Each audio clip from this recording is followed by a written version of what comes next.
Good morning. Today is Saturday. We are in the Green Mountains again, and we are surrounded by mosquitoes on a level that is ridiculous.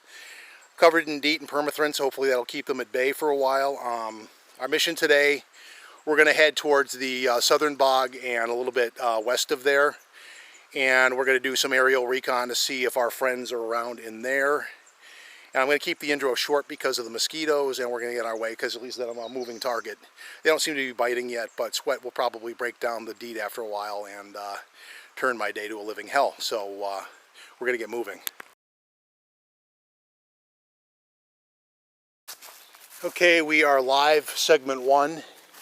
Not quite to my destination yet, but figure I might as well start recording because the one time on this trail I've actually seen wildlife, in this case a coyote.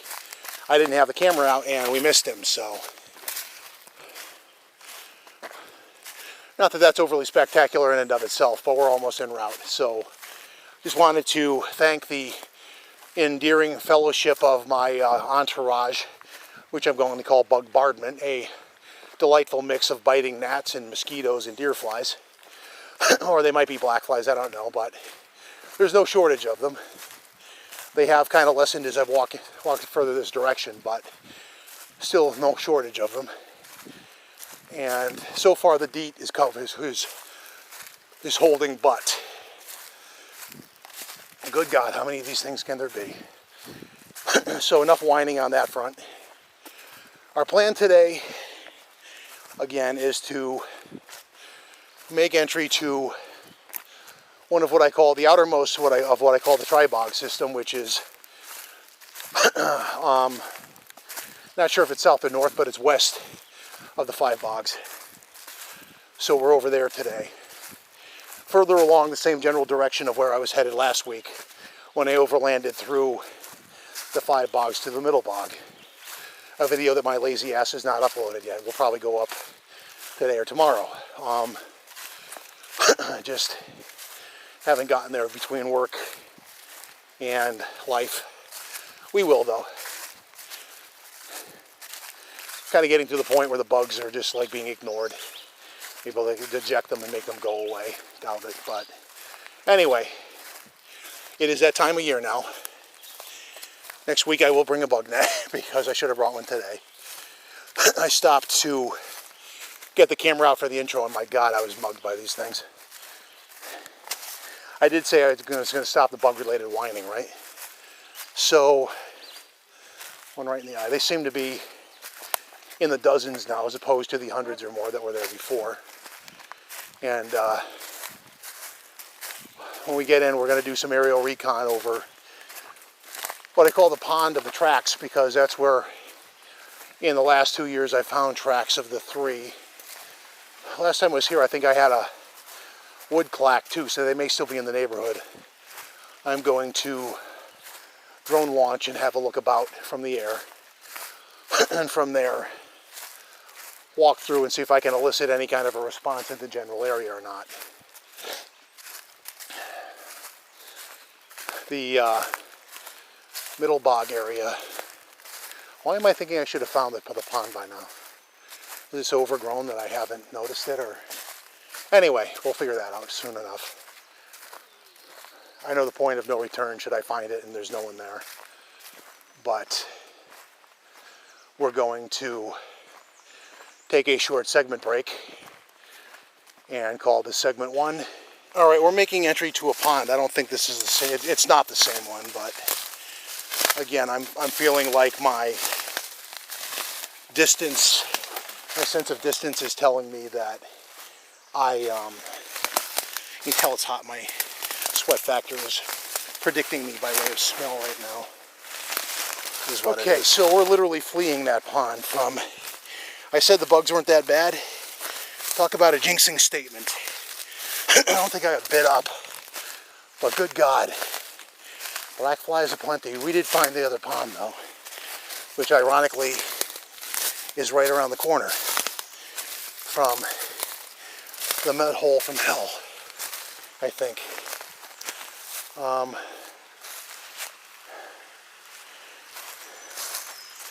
Somebody dropped the knife out here.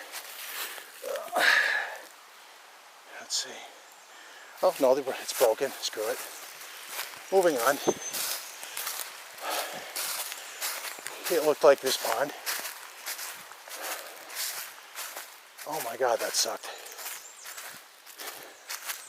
How bad is it now? The water, oh, sorry. Oh, how bad are they now? Not quite as bad, but yuck. All right, so they're not further to the direction we were heading in, because I looked up and saw nothing there. The familiar areas back here, I knew we overshot. Seemed like it was going too far.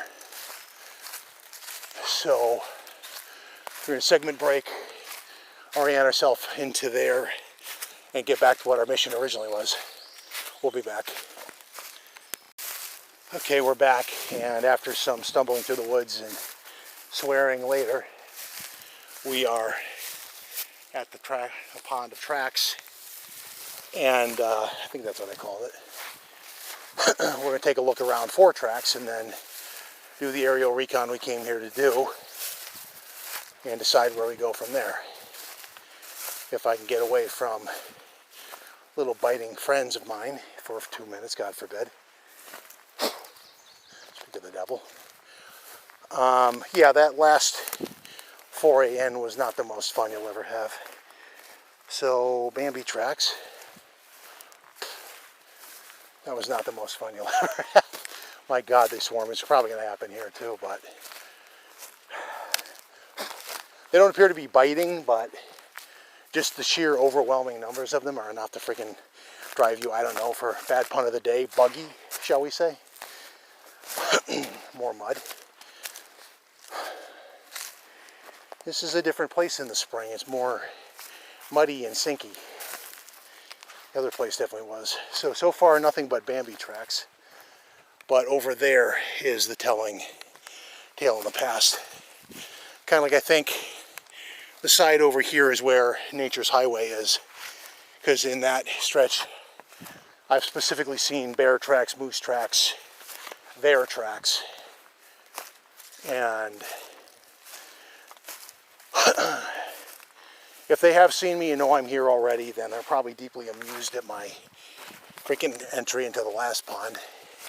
So if I'm being entertaining, knock yourself out, squatchy folk, and enjoy your laughter at my expense, I guess.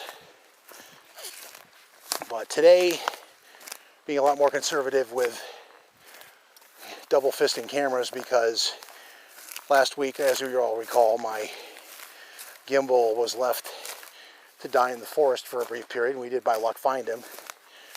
And in similar technical malfunctions, the handle I had for the 360 has come undone due to a glue failure that I didn't get a chance during the week to rectify, so there's that. And over here we have moose tracks, but they look older, so they may actually be the same ones I saw when I was here the last time. I'm looking for newer stuff. And we'll see how that works out. So I feel a breeze picking up. It's been calm, but we're at a higher elevation now, so if the wind's going to pick up and cause navigational shit, we're going to stick to the Spark so far. We'll save the Mini for lower altitudes. He doesn't have the same wind fortitude that the Spark does, which I unfortunately used a little of the battery on to locate where the hell I was. I actually had overshot by not a lot, basically a couple 100 yards. We do have stuff here, so let's just... They're all moose so far, but I just... You know, that's interesting. That next to my foot. Am I getting that? There you go. Nothing definitive, but... And given the size and relative similarity to my own boot size, it could be my own boot from back a couple of months, or I was here when? Maybe 6 weeks ago. So before I get all track happy, some of this could be mine. Wasn't especially soft muddy ground at the time. We were still doing the frost thing at the time, as opposed to as the wind is kicking up. So I guess we're going to do the spark, try to get over the meadow, which I think is in that direction. According to Google Maps, it's about 1,000 feet out and a little bit of change, which should, at the right altitude, be doable, so long as I don't run out of battery. Yeah, so track-wise, not really looking that great, but we're going to reconnoiter and see if we can stir something up.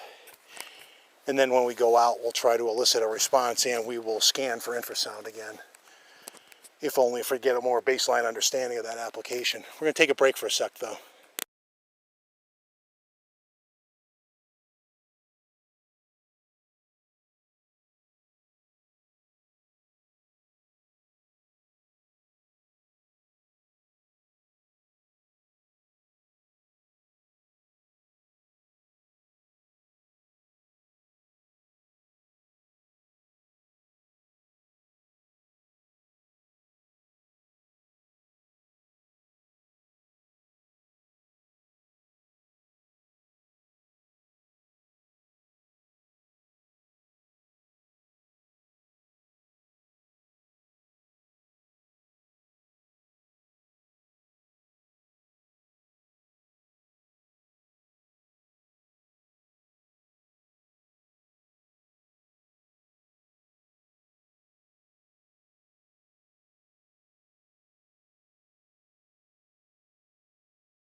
Okay, so we're back.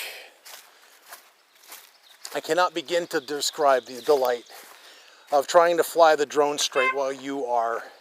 The beep again is the infrasound detector, and it's picking up intermittent hits that are basically in the 60 to 69 decibel something megahertz.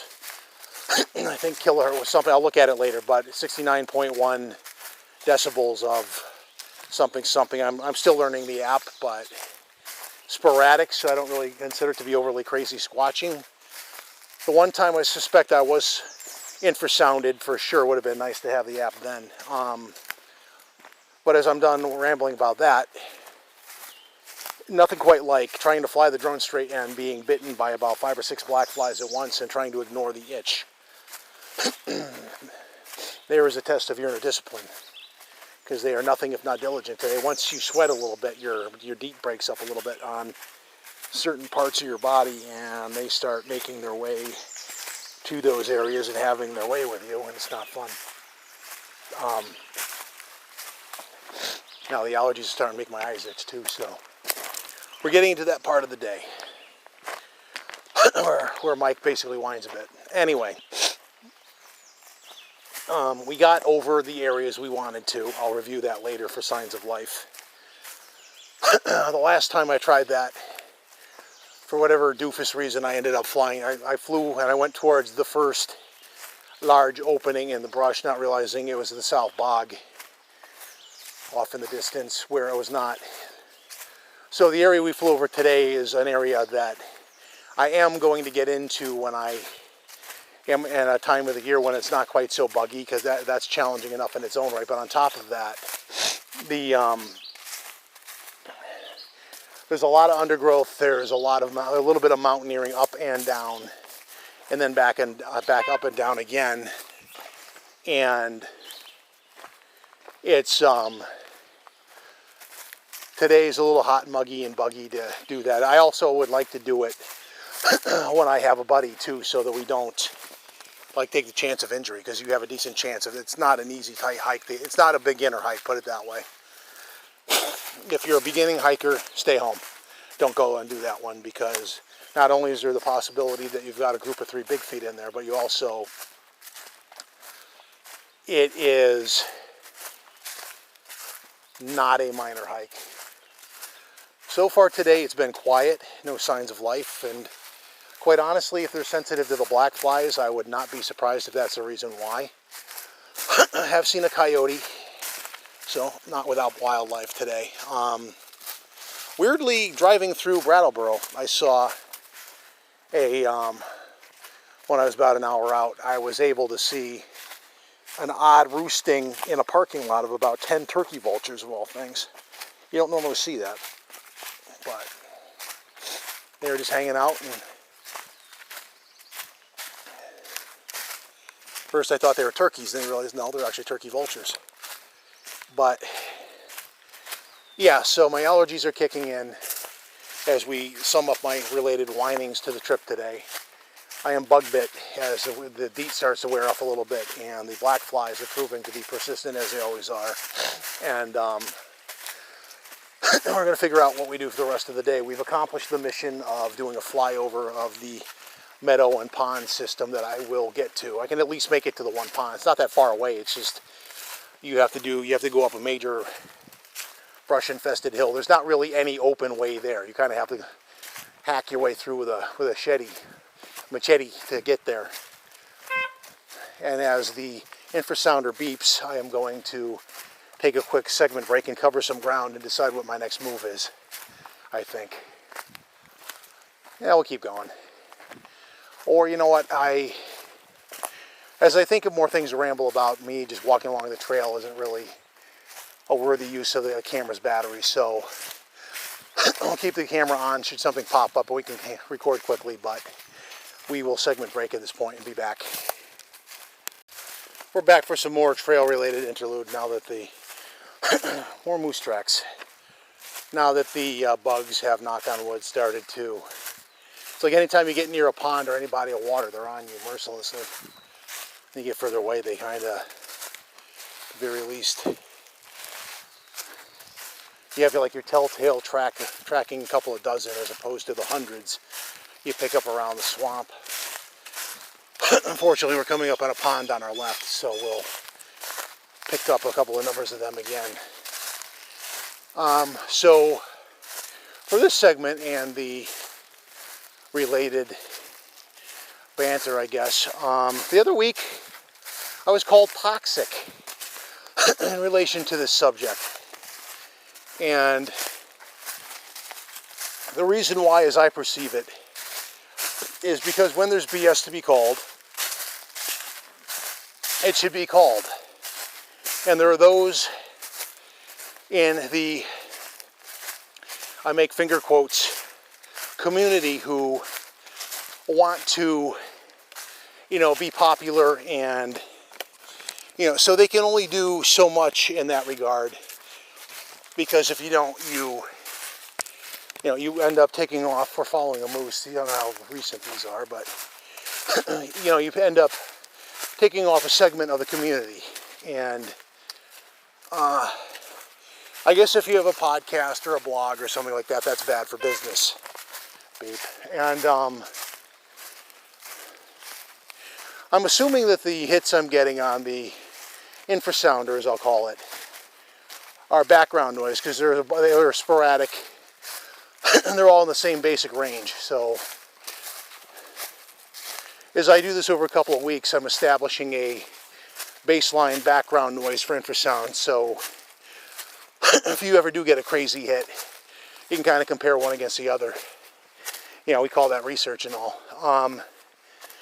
This is, of course, similar reasoning to how I got the EF reading in a different area to the southeast of here, actually northeast of here. What was I saying? Yeah, toxic, BS calling, popularity.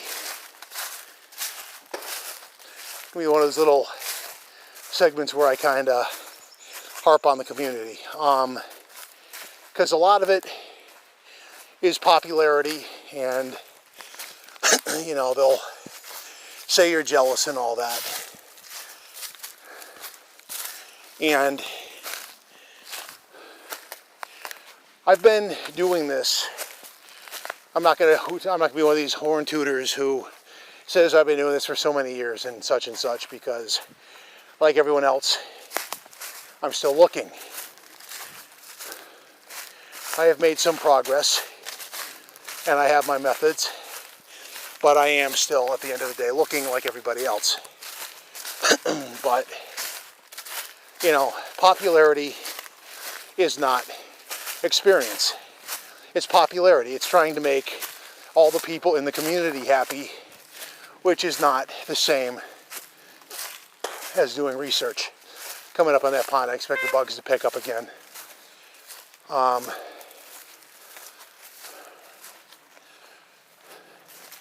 Case in point over there, little beaver pond.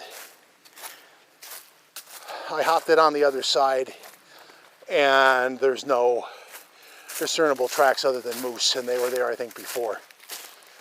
So, yes, there is a bullwinkle is in here. At least one, if not more, but if they hear me yapping, today with a sweat factor, with that big nose they have, I can't believe they don't smell me coming, so. Anyway, yeah, so I was called toxic. Again, I presume it's because when it comes to calling BS on certain people, not notably the person who called me toxic, whose name is not important enough to deserve a mention. He knows who he is. Now it'd be a nice time to remind him that I'm also aware of the fact he's been cyber stalking me for years. You know who you are. But we'll leave that there. That investigation is ongoing. Did I say that? But yeah, unlike certain people, and it's very telling, the people that this individual is cozied up to on Facebook and other social media platforms. As I swat away the fifth black fly trying to climb up my eyebrow. it's telling that they're in it for the popularity. And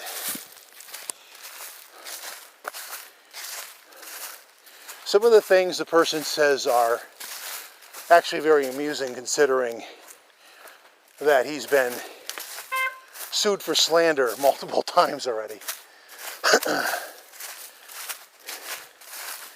He's one of those people, I guess, personality type wise, who just can't get out of their own way and stop being their own worst enemy. Bambi tracks. But, yeah, Yodi tracks. If I can get out of this lovely sinking mud. There's a good moose track in the mud. Gives you good baseline for how deep a track will be for something bigger.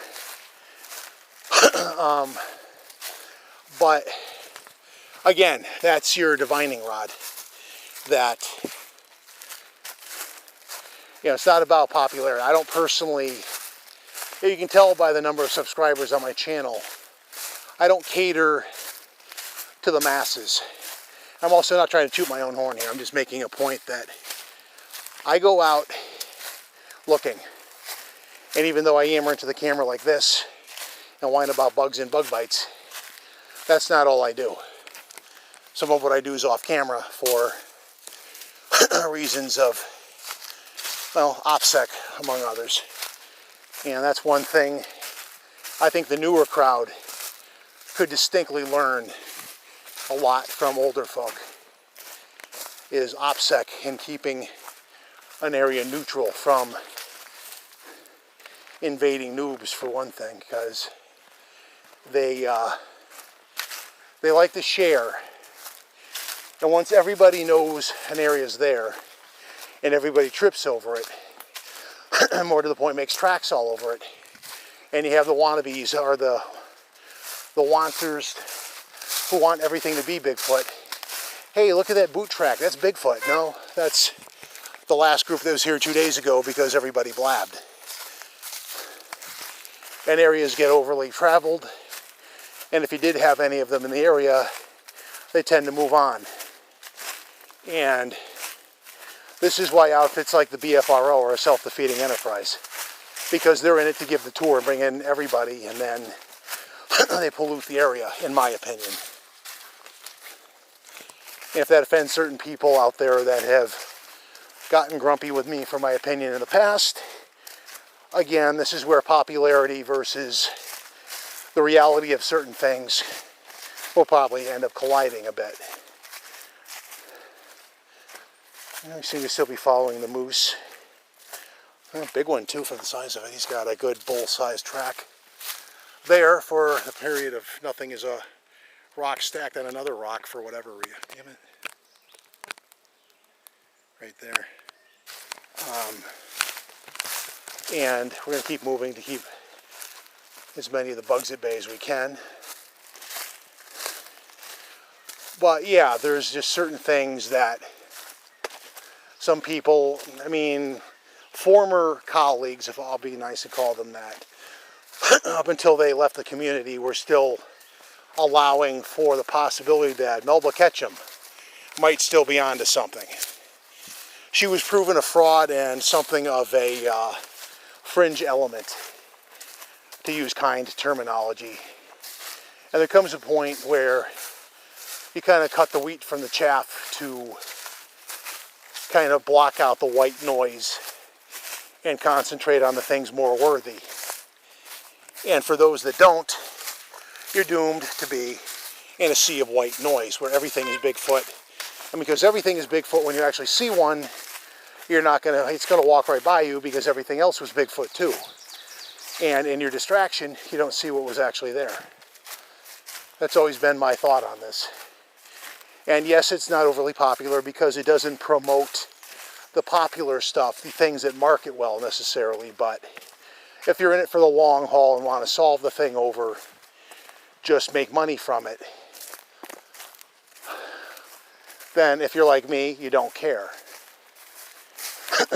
Not a sales pitch for my method, but that is my method, which has led some to call me jaded, others to call me toxic, But again, if you're selling newsletters at 20 bucks a copy, as if they're worth that, or you're, selling expeditions where you want people to pay 300 bucks for, going out with certain people and having to pay for their own food, travel, and all that, and that kind of thing, then you care about having people be happy, because if you're a jaded, scoundrel like myself, then you don't tell people what they want to hear. You don't tell them all the Pollyanna shit that is basically BS. And, you got people like, well, we're citizen scientists, we check all this stuff out, and you push these highly questionable narratives, and you make claims on social media. I'm referring to a specific thing from a couple years ago. And I won't mention names. I'm not going to give them spiteful fucking fodder, but he claimed to have chased the Bigfoot across a busy highway that was quite crowded with traffic at the time that he was there on site. Said he fell in a river, got wet, and some other stuff. And the funny thing was, he wasn't sweating at all. His hair was perfect. And I went out for a casual hike and didn't do anything remotely that strenuous, and I came back and I was a sweaty mess. So, based on what I perceived to be reality, you didn't do shit. You made that whole thing up to keep the masses happy. Accusation made. And when people do that a couple of times in a row, it becomes harder to take them seriously. And again, you kind of cut the wheat from the chaff, and you narrow your focus. And yeah. So if that makes me toxic in the eyes of the community, well then maybe the community needs higher standards. I'll leave that there. That rant is out, and I'm going to take another segment break to cover some ground as I try to plan my next move. Since the day is relatively young and I accomplished what I wanted to for the day, I'm going to go back over the aerial footage and get the lay of the land, maybe find a decent approach in from the air, which is why drones are such a lovely tool for that. And we will be back in a bit.